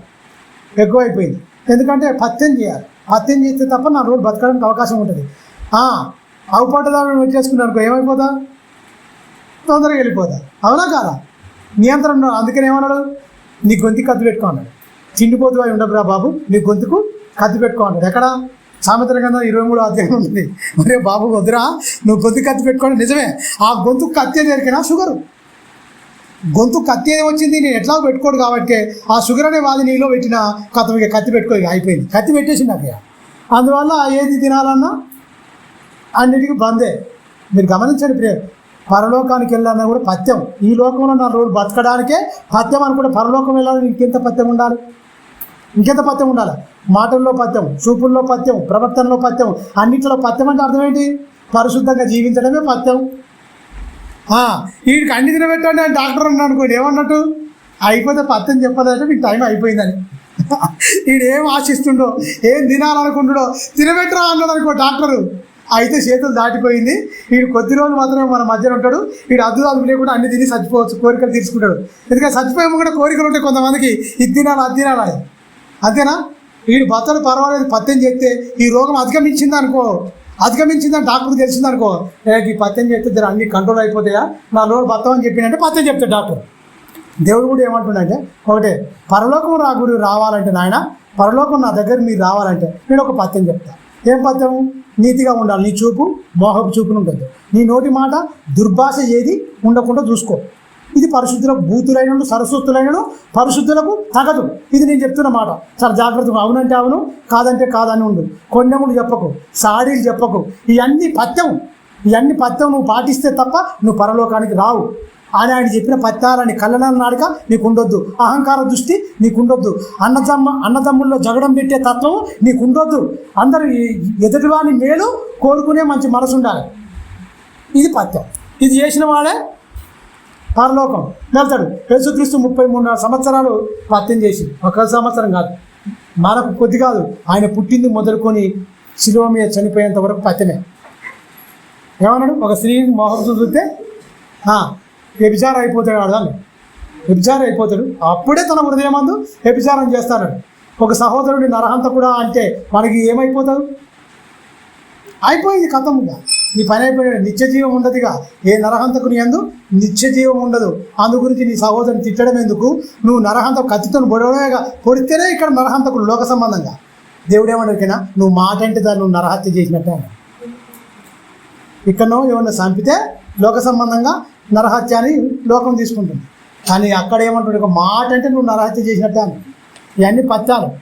ఎవరైతే ఈ పత్యం పాటించి ఉంటారో వారు పరలోకానికి ఖచ్చితంగా వెళ్తారు అని చెప్తూ సంఘానికి ఆ నియమాల గురించి చెప్తూ ఏమంటుంది చూడండి. అటువలనే పురుషులారా తమ సొంత శరీరం వలె తమ భార్యను ప్రేమించే బద్ధులై ఉన్నారు అని. తన భార్యను ప్రేమించుకున్న వాడు ఏం చెప్తున్నట? తన శరీరమును ఎవడు ద్వేషించాడు, తన్ను ప్రేమించుకున్నట్టు అని చెప్తున్నాడు. తన శరీరమును ద్వేషించువాడు ఎవడును లేడు, ప్రతి వాడును దాన్ని పోషించి సంరక్షించుకును అని చెప్తూ మనము క్రీస్తునకును అవయవములై ఉన్నాము గనుక అలాగనే క్రీస్తు కూడా సంఘమును పోషించి సంరక్షించుతున్నాడు. అంటే ఏం చెప్తుండు? సంఘాన్ని పోషించేది క్రీస్తు, కుటుంబాన్ని పోషించేది భర్త. సంఘానికి క్రీస్తుకున్న బంధాన్ని చెప్తూ భార్యాభర్త బంధం కూడా అంత గొప్పది. నీ భర్తను తీసేయొద్దు, తలమాలికగా ఉండాలి, నీ భర్తను గౌరవించు. అలాగనే భార్య భర్తను గౌరవించాలి, భర్త భార్యను గౌరవించుకుంటే అదే దైవికమైన కుటుంబం. అది లోకంలో ఉందా? చిన్నగా ఏదంటే కేసు పెడతా నేను వాళ్ళతో పెట్టిస్తా అయిపోయి ఉందా? లేదు. అందు గురించి చాలా జాగ్రత్తగా ఇక్కడ చూస్తే ఇంకో మాట, ఒక మంచి మాట ఉంటుంది చూడండి. కొరింథీయులకు రాసిన పత్రికలో మంచి వివరణ ఇచ్చింది, అద్భుతమైన వివరణ ఉందో చూడండి. 12వ అధ్యాయం 14 నుంచి చూద్దాం. చాలా ఉన్నతంగా అవయవాల గురించి చెప్తూ వండర్ఫుల్ ఉంటుంది. ఆ మాట, మంచి మాట చెప్పింది అక్కడ. దేవుడు ప్రతిదీ మన మేలు కూడా చెప్తుందండి. శరీరం మాట ఒకటేనా కాదా? శరీరము ఒకటే, అవయవములుగా ఉండక అనేకమైన మనం అందరం ఉన్నాం. ఇప్పుడు అనేకులుగా ఉన్నాం. సంఘాన్ని పోలి చెప్తుందండి. అవయవంగా ఒకే అవయవంగా ఉండక, శరీరం ఒకటే కానీ అది ఒకటే అవయవంగా ఉండక అనేక అవయములుగా ఉన్నది. నేను చెయ్యి కాను కనుక శరీరంలో దాన్ని కానని పాదము చెప్పినంత మాత్రమున శరీరంలో కాకపోవునా ఒకరు చెప్తే అది శరీరంలో కాకపోద్దా? కాళ్ళు నడితేనే కదా, కాళ్ళు నడిస్తేనే ఎక్కడికైనా వెళ్తుంది ఈ బాడీ. కాళ్ళు లేకపోతే ఆనే ఉంటుంది. పక్షవాతం వచ్చింది అనుకోండి అంతే, ఇక బతుకున్నంత ఉంటుంది తప్ప అది ఎక్కడ గదిలో పోయేది ఉండదు, ఇక అంతే, ఎక్కడికి పోదు. మీరు గమనించండి. అందుకని కాళ్ళు శరీరంలో ఉంటేనే ప్రతీది ఇవన్నీ చెప్తుండు, వివరిస్తూ ఒక మానవ దేహం గురించి చెప్తూ సంఘం ఇంత గొప్పగా ఉండాలని చెప్తుండండి, ఇంత గొప్పగా ఉండాలని చెప్తుండండి. మానవ అవయవాలనే బాగా అర్థమవుతుంది నీకు. నేను ఏదో తీసుకుంటే చెప్తే అర్థం కాదని అపోస్తలుడైన పౌలు గారు పరిశుద్ధాత్మ ప్రేరణతో శరీరాన్నే తీసుకొని శరీరంలో ఎన్ని అవయవాలు అనేకమై ఉన్నా దేని పని అది ఎట్లా చేస్తుందో, కన్ను పని కన్ను చేస్తుంది, చెవు పని చెవు చేస్తుంది, నోరు పని నోరు చేస్తుంది. నోట్లో నాలుకేం చేయాలి? అంగిలి ఆహారం రుచి అంటే ఈ నాలుక మాత్రం రుచి మాత్రమే చూస్తుంది, అంతేనా కాదా? ఘన పదార్థం నలవడానికి దంతాలు ఉన్నాయి, అవునా? మన లోపల తిన్నది మొత్తం అరగించడానికి ఏంటి ఏముందండి? లోపల అన్నం అరిగించుకోవడానికి అంటే దీన్న వ్యవస్థ ఉన్నది, మొత్తం పనిచేస్తుంది, మొత్తం అరిగిపోద్ది. మన మటన్తో తిన్నా చికెన్తో తిన్నా మంచిగా ఫుల్ తిని అనుకుంటే మొత్తం అదిగా దాని పని ఎంత ఉందో పాపం. మొత్తం అది ఎంత అరగొట్టి మొత్తం ఇవన్నీ చేయాలి. మన రక్తాన్ని అంత వేరు చేయడం, అది తిన్న అన్న ఆహారం మొత్తం రక్తంగా మారడం, చాలా జాగ్రత్తగా ఎంత పని చేస్తుందో చాలా జాగ్రత్తగా ఆలోచిస్తే ఇక్కడ చెప్తుంది చూడండి. సంఘములో అనేకుల అవయవములై ఉన్నను ఒక శరీరం అందే ఉన్నవి. అలాగనే క్రీస్తు కూడా క్రీస్తు ఉన్నాడు. ఎలయనగా మరియు నేను కన్నును కాదు కనుక శరీరంలో దాన్ని కానని చెవు చెప్పిన ఎడలా చెప్పినంత మాత్రమున శరీరంలో కాకపోలేదు. శరీరం అంతయు కన్నైతే వినుట ఎక్కడ? అంతయు వినుటే అయితే వాసన సూచుట ఎక్కడ? దేవుడు అవయవములలో ప్రతి దానిని తన చిత్త ప్రకారము శరీరములో ఉంచెను. అవన్నీ ఒక్క అవయవం అయితే శరీరం ఎక్కడ? అవయవములన్నీ అనేకములైనను శరీరం ఒకటే కనుక కన్ను చేతితో నీవు నాకు అక్కరలేదని చెప్పజాలదు. తల పాదముతో నీవు నాకు అక్కరలేదని చెప్పజాలదు. అంతేకాదు శరీరం యొక్క అవయవములలో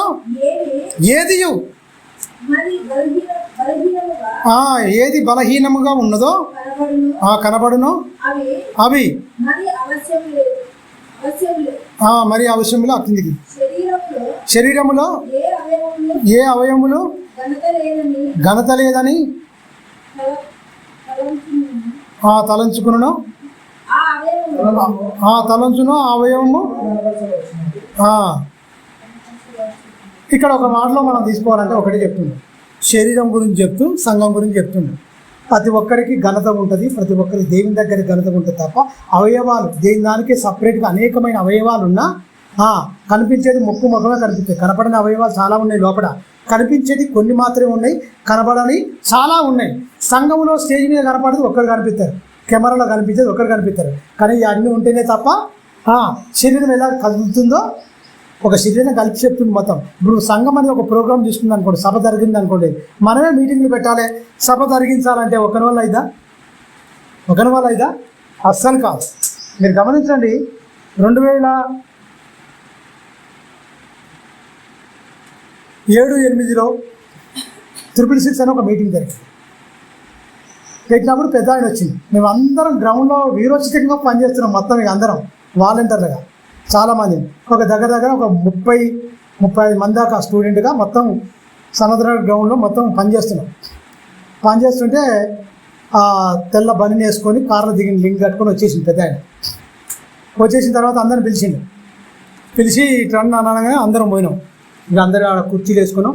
ఆ స్టేజ్ కింద వెనక భాగం చెట్లు ఉన్నాయి మొత్తం గ్రౌండ్లో పోయి వెనక కూకున్న తర్వాత ఈ మాట చెప్పిన ఆయన పెద్ద ఆయన, ఏమన్నారికైనా మమ్మల్ని స్టేజ్ మీద పిలవలేదు, మాకు పార్టీ ఇవ్వలేదు, మాకు ఇది ఇవ్వలేదు, అది అంటారు. మీరుంటేనే మేము స్టేజ్ మీద కనిపిస్తాం, మీరే లేకపోతే ఈ స్టేజ్ లేదు, మేము లేవు, ఈ ప్రసంగాలు లేవు. ఈ హెచ్చు తగ్గులు అనేది ఉండకూడదు అని ఈ వచనాన్ని తీసి చూపించింది. సంఘం అనేది ఇది ప్రాముఖ్యం. నేను గొప్ప, ఆయన పిలిచిండు, ఈయన పిలిచిండు. మనుషుల మెప్పు కానీ మనుషుల ఘనత కానీ మీరు అస్సలు చూసుకోవద్దు. అసలు నేను చూసినప్పుడే కొంతమంది పని చేస్తున్నారు, నాకు అర్థమైంది. నేను చూసినప్పుడు కుర్చీ అక్కడ పెట్టుడు, నేను చూసినప్పుడు ఏదో చేసినట్టు, ఇది నటన వద్దు, పని చేసుకోరు. నేను గమనిస్తున్నా, మమ్మల్ని పట్టించుకోకుండా పని చేసినోడే వాడిని మేము మెచ్చుకుంటాం. అంటే దేవుడు పనివారు కావాలి. అరే మమ్మల్ని చూడంగానే ఏదో పని చేసినట్టు ఈ కలరింగ్ ఇచ్చినందుకురా బాబు. ఈ లోపాలు మీరు సరిదిద్దుకోవాలి. ఒక ఆత్మీయ తండ్రిగా మీకు చెప్తున్నా, మనుషుల మెప్పు మీరు ఎప్పుడు కోరుకోవద్దు. ఈ అవయవాలన్నీ ఏంటి కలిసి ఎలాగైతే శరీరమో పని చేసుకుని ఎలా ముందుకెళ్తుందో, క్రీస్తు సంఘములో మనం అందరం ఉన్నాము అవయవాలుగా ఎలాగైతే ఇమిడించబడి ఎలాగైతే కనిపించక ఎలా ఉన్నాయో ఖచ్చితంగా మీరు అందరూ ఉన్నారు. కానీ మిమ్మల్ని అందరూ చూసేది ఎందుకంటే సృష్టి దేవుని కుమారుల ప్రత్యక్షత కొరకు సృష్టి యావత్తు మిగుల ఆశతో తేరు చూస్తుంది. పనివారు మీ కొద్దిగానే కానీ అక్కడ సామాగ్రి ఉన్నవానికి ఎంత కూలి ఉన్నదో, యుద్ధము చేసేవానికి ఎంత ఉందో పని, వానికి ఎంత జీతం ఉందో, ఈ సామాను కాపలు కాస్తుని కూడా అంతే జీతం. మేము ఎంత వాక్యం చెప్పి అన్నీ ఎట్లా కనిపిస్తున్నామో ఈ పరిచర్య చేస్తున్న మీరందరూ కూడా పరలోకానికి పాత్రులే. మీ గుర్తింపు అనేది కోరుకోవద్దు అని చెప్పిన మాట అది నిజంగా నాకు ఈ వచనాల్లో సంఘంకున్న ప్రాధాన్యత అనేది వెరీ వెరీ ఇంపార్టెంట్ అర్థమైంది నాకు బాగా. మీరు గమనించండి ప్రియమైన దేవుని పిల్లరా, ఈ శరీరం గురించి చెప్తూ వర్ణిస్తూ ఇన్ని అవయవాలున్నా దేవుడే తన చిత్త ప్రకారం ఈ శరీరంలో ఉంచాడు అంటే మీరు గమనించండి. కన్ను పోతే కన్ను అయిపోయినట్టే, అవునా? కాలేదని ఇరిగిపోయింది అనుకో, అంతే, అవిటి కాలే ఉంటే ఏది అనేది మనం తెచ్చిపెట్టుకోలేము. ఒక మనిషి వెళ్ళిపోయింది అనుకోండి, సంఘంలో ఒక అవయవానికి దెబ్బ తాకితే అన్ని అవయవాలు ఎంత బాధపడతాయో, ఆత్మీయులుగా ఒకరికి ఏదైనా ప్రాబ్లం వస్తే అంత భారంతో అంత బాధతో ఉంటేనే అది నిజమైన సంఘము. క్రీస్తుకు అవయవాలు క్రీస్తు సంఘం అనబడుతుంది. వాడవడో నాకేంది, వీడవడో నాకేంది, ఇవన్నీ హెచ్చు తగ్గులు, ఒకరిని ఒకలాగా చూసి ఇంకొన్ని ఒకలాగా చూస్తే అది సంఘం అనిపించుకోదు. క్రీస్తు ప్రేమ అస్సలు అనిపించుకోదు. అందరి సమానమైన దృక్పథంతో చూడాలన్నది ఇక్కడ చెప్తున్న మంచి సారాంశం ప్రియమైన దేవుని పిల్లగా. చూడండి, కొలసీలకు రాసిన పత్రిక ముగించుకుందాం. 1వ అధ్యాయం కొలసీలకు రాసిన పత్రిక చూడండి. కొలసి అపోస్తుడైన పౌలు కొలసిలో ఉన్న సంఘానికి రాస్తూ చూడండి, 1వ అధ్యాయం